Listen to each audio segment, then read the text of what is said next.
If you've never organized a large group gathering before, then I'd like to share with you the top 6 ways that large group activities can greatly improve your social life.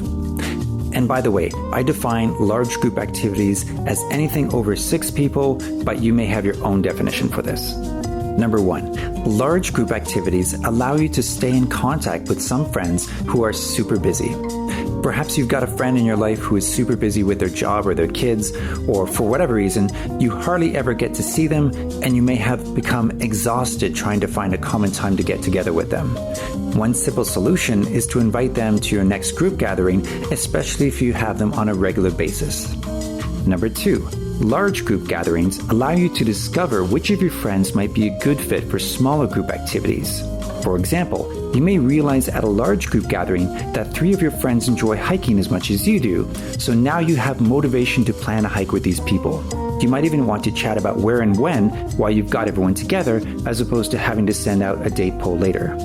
Number 3, large group gatherings can remind you which of your friends you'd like to hang out with one-on-one. Number 4, large group gatherings allow you to meet new people who arrive as guests of your friends. Unlike public events where you have no idea what kind of people you will be meeting, when a friend brings a guest to your event, they have already been vouched for, so it's often faster to build up trust with them. Number 5, large group gatherings can help you to turn a potential friend into an actual friend.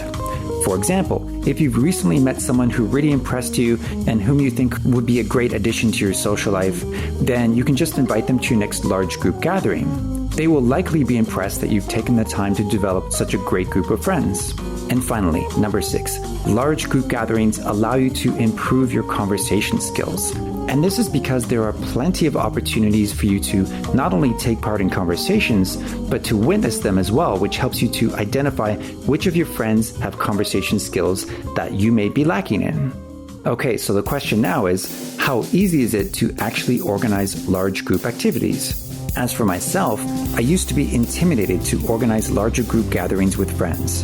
But eventually, I realized it can actually be easier to organize larger gatherings than smaller gatherings or even one-on-one hangouts. And here's 2 reasons why.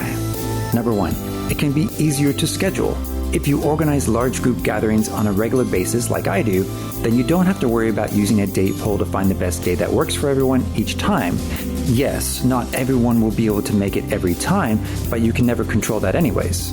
Number 2, the type of activity can be the same each time. The most common activities for larger group gatherings of friends are picnics and potlucks, which also happen to require the least amount of planning and preparation for the organizers, and it provides a wide range of food and drinks for people to share. As for myself, I organize a potluck or picnic, depending on the weather, on every second Saturday at 6:30 p.m.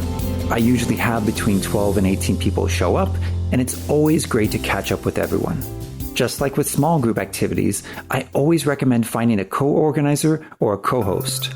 What's the difference?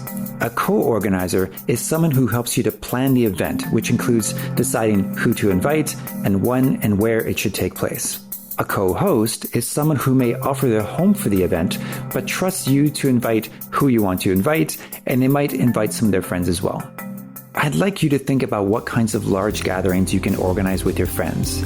The best way to do this is to ask one of your friends if they'd like to be a co-organizer or a co-host, and to review your worksheets for getting inspired, the 3 circles of friends, your friendship wish list, and the friendship audition process.